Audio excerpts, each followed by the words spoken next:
with that, we'll get started with our first presenter. First up, we have Brian Ryberg. He is going to talk to us today about soil health economics. So if you can please help me welcome Brian.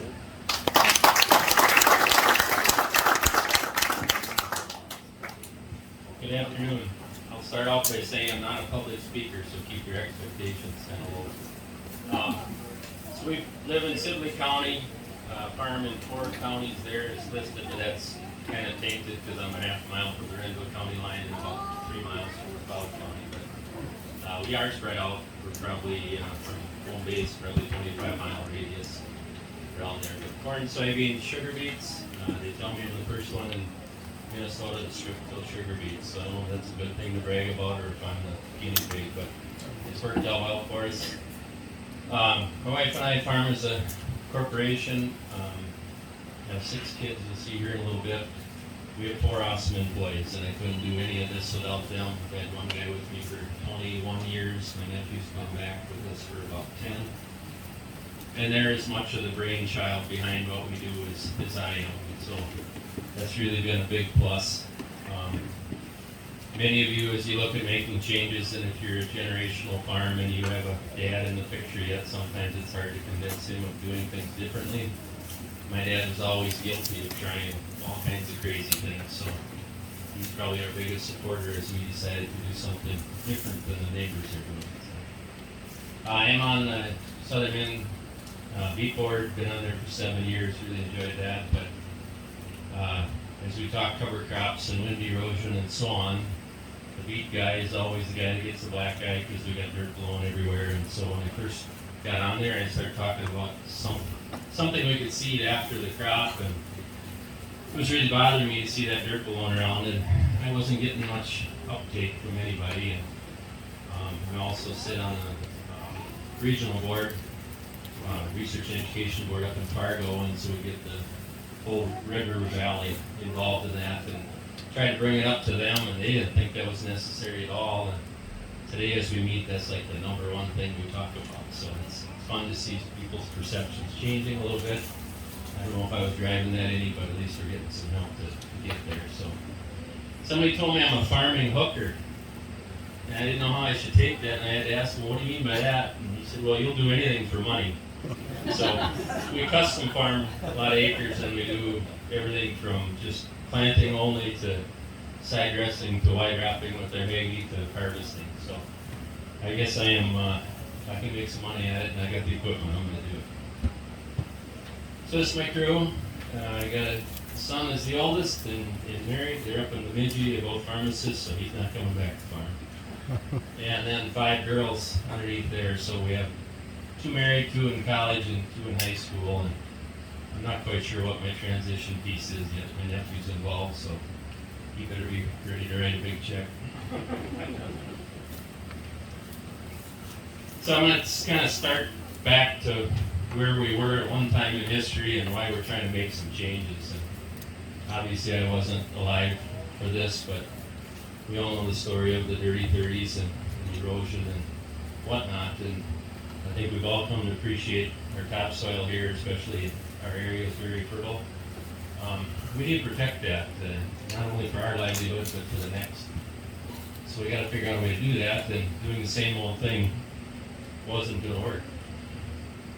And we know this was probably caused a lot of that problem. This is a job, when I started as a teenager helping my dad, it's probably one of the first jobs I did, and I hated it. I just absolutely hated it. Probably because we didn't have very good equipment at the time. But I always questioned why we're doing this. Isn't there something better? I don't know if that was a moment to get to where I am today, but just never liked the job. So fortunately we had some older landlords that liked to do that, and I could go do something different. So then we moved to this, I think as a lot of people did, away from the mower plow. And I don't know if we view that as a compromise or what, but it was better than plowing. I actually enjoyed this at the time. We had to do some of this last year. We ran the farm, we pad and tiled it, and we found out as we do reduced tillage, you can't get rid of those pile trenches, so you almost have to do some deep tillage to fill that in. So I went out there with the ripper, which I had to rent because we don't own one, And I made about 3 rounds and set it the way I wanted to, and it just driving me crazy to think that I'm doing this to this field, and so I had to put somebody else in to do it. So back in 2011, 2012, corn market's really good. We're focusing on corn and sugar beets. So we were corn on corn for several years, trying to maximize what the market was giving us. So, of course, this is our go-to tool after harvest, but we felt we had to get it blacker to really raise good corn. It had to be able to warm up in the spring. So we made a ripper pass, and then we come back with this Wishick disc. And we're burning like 4 gallons, 3-4 gallons an acre, just trying to do fall finish. And it took a lot of manpower and one guy hauling fuel, and about that time we could see the corn market starting to decline, and we know we got to lower our costs. This isn't going to work anymore, so we started to look for something different. We all know what fuel price has done. I get a kick out of farmers in our area in the fall. I was taking a picture of one day, one pretty aggressive guy he's got his 600 horse tractor, and he's got his big ripper, and he's got his pickup hook behind that, and then he's got his 1,000-gallon fuel barrel behind that. I thought it was just a classic picture, because obviously he's not going to go very far without that fuel barrel, so we don't miss those days.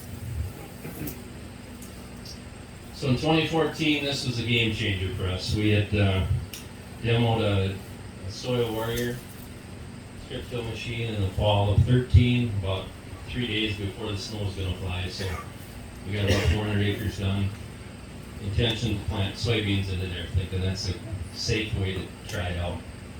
And my nephew's running it. He's our techie guy, so he doesn't think I'm smart enough to run it, which he's probably right. But I go past the first field he's doing, and you can't see a black strip at all. I gotta back up. It was a shank machine, and we were having troubles getting the shank through standing corn stalks and plugging, and we didn't have trash wheels on and so on. So he's out there, and he gets through the first farm, and I drive past, and I'm thinking, what are we doing? This is not going to work. In fact, the landlord called me after the snow's flying, and he said, yeah, it's too bad you didn't get the tillage done. I said, well, we did, and this is what we're trying. And lo and behold, by spring, you could pick out that black strip just as plain as could be. So we planted soybeans into that. They came up just beautiful. We were convinced this thing was going to work for us, and so we took the plunge, and by the fall of 14, we had strip tilled everything.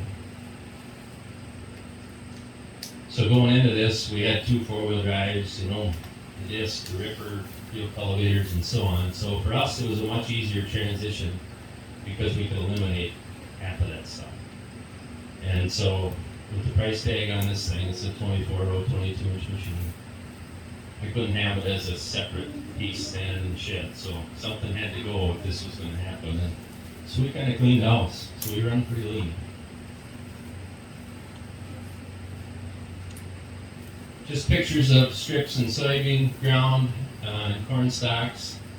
The only thing we do different for corn on corn or corn going to sugar beets, we run a vertical till pass before we strip till it, just trying to help size that residue and get a little better flow. Otherwise, we're really happy with the results. To me, in the spring, if you plant into strips made in soybean ground, there's nothing better. It's just a perfect seed bed, and to see those the seeds emerge and those little corn seedlings in a row and that residue in the middle is just, that's the most beautiful picture to me. Some might not agree with that. So then our next leap of faith was planting green. This field got a little away from us at that time. We were just deathly afraid how this was going to go. Had a neighbor call and offer his batwing mower, thinking that we needed to do something before we put it into it.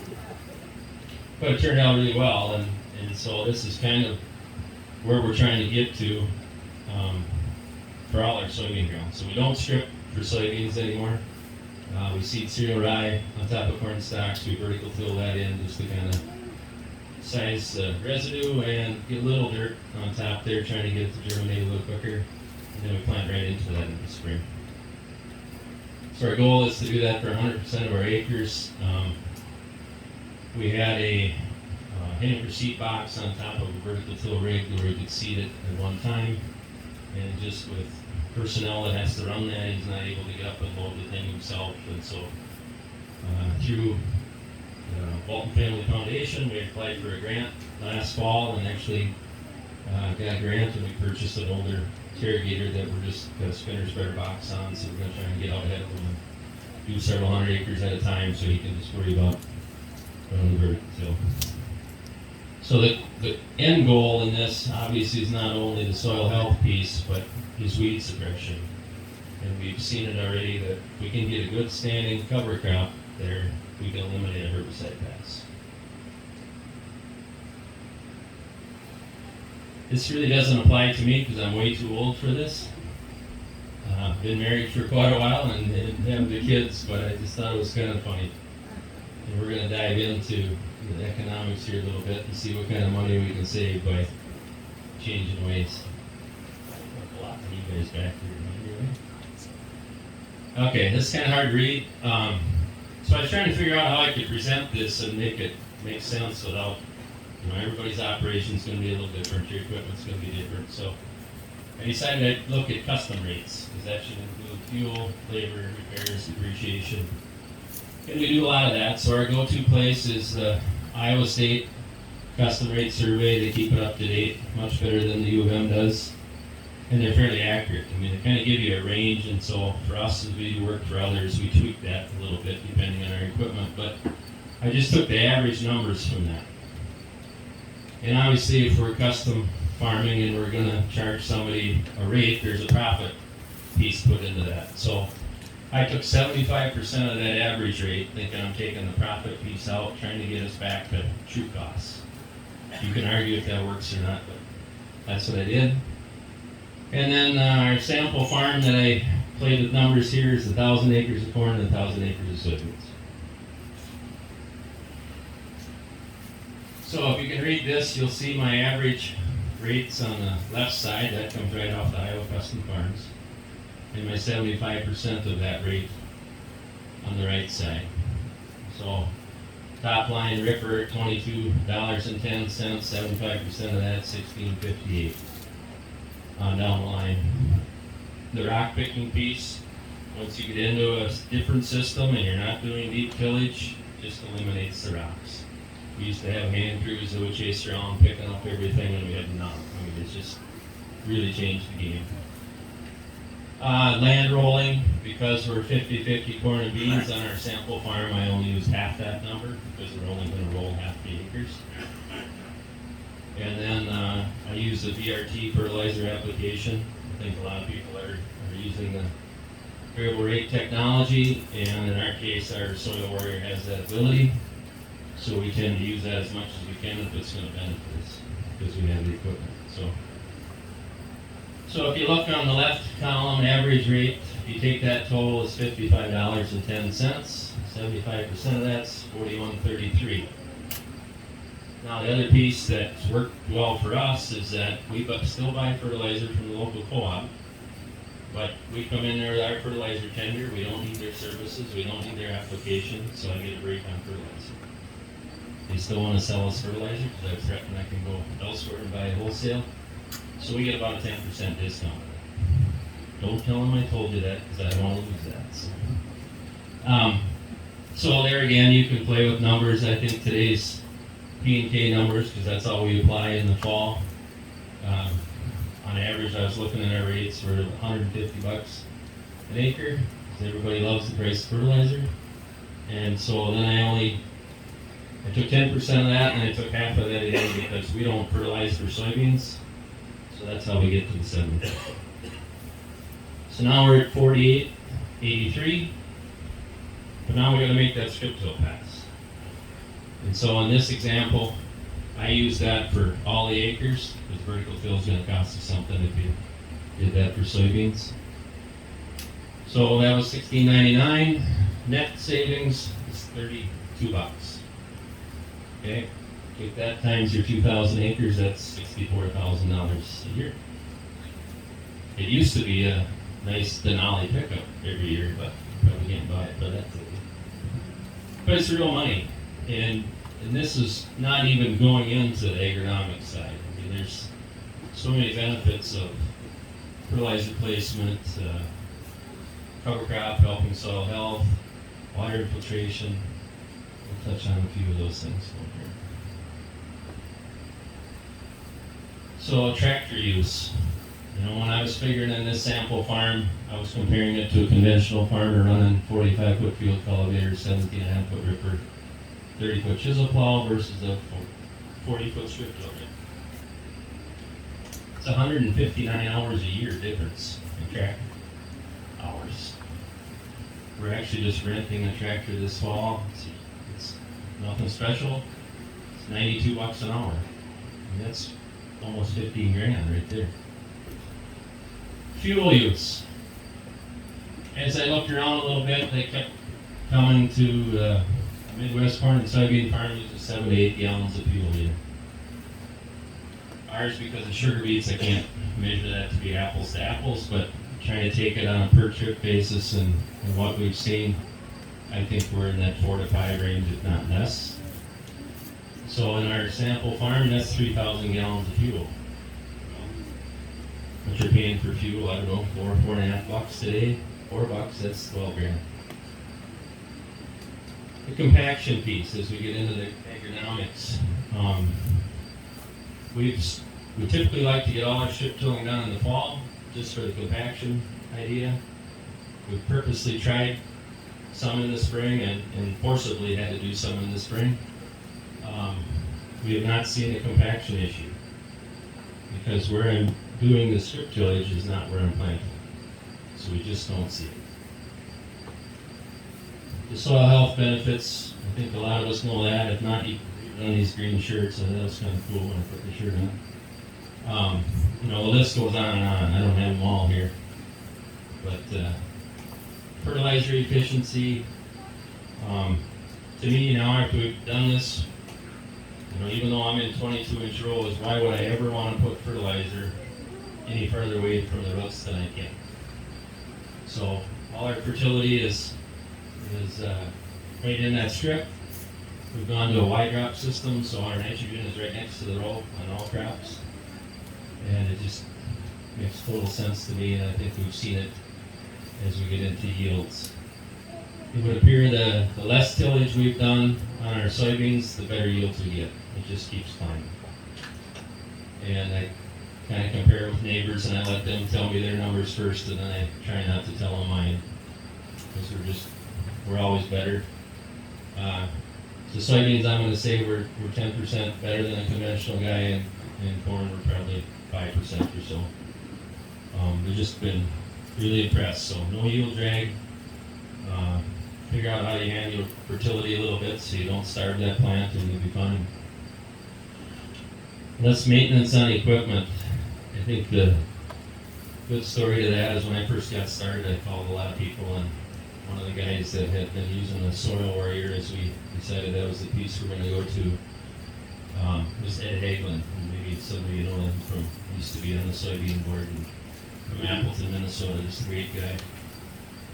He told me a story about switching banks, and so the second new bank comes out to his place, and they're going to audit his equipment and appraise it, you know. So they're in the machine shed, and he had a combine, front wheel assist tractor, a planter, a sprayer, and his Soil Warrior. So the guy's making notes to all this stuff, and he said, all right, you know, where's the rest of it? So this is it.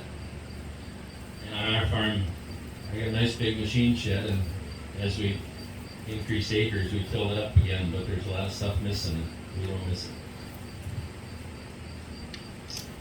Less stress in the spring. So this spring was probably a little stressful for everybody, as wet as it was, and calendar kept slipping away, and we all had to kind of lower our standards for what we thought was fit field to go into. But in our case, we send a 36-row planter and a 24-row planter, we send them out to plant. We don't have to do tillage. We don't have to pick rocks. A local guy that's a good friend of mine, pretty aggressive family, when we first bought the strip tiller, came to me and said, this isn't going to work. What are you doing? So what are you gonna do in wet spring? And I said, well, I'm gonna go plant my strips when it's fit. What are you gonna do? Well, I suppose I'm gonna drag my 60-foot field cultivator through the mud and try to plant into it. So, you know, it's all this stuff is just, it's a piece of your mind that you have to accept. Some of us that have done this, and many of you in here have done it longer than I have. To me, that was the biggest hurdle. The equipment has come so far, RTK, all those type of things get you there. But it's that mindset that this is going to work and you're not going to leave yield on the table and you can make money, and just it's worked out very well for us. And in our custom work, we do a lot of conventional fields that we have to plant into and so on, and my guys get really crabby when they got to plant on a conventional field because our strips are just smooth and simple, and they don't like that. So we try to convince some of these people, and we have made good progress that kind of come our way and let us try it on their acres. Our landlords have all been very accepting of it. I went to most of them and talked to them before we made our transition and explained why we did it, and we're going to improve their farm and help their farm. And never got any flack from any of them, and we've actually expanded because we've had people approach us because they like what they've seen. So it's worked out well. And the biggest reason you'd want to make a change is you can be the star at the coffee shop that everybody talks about. I'm not a coffee shop guy. My dad is normally that guy, and I had to finally tell him to come home or not to come home and tell me the stories that he's hearing from the other people that are convinced it wasn't going to work for us.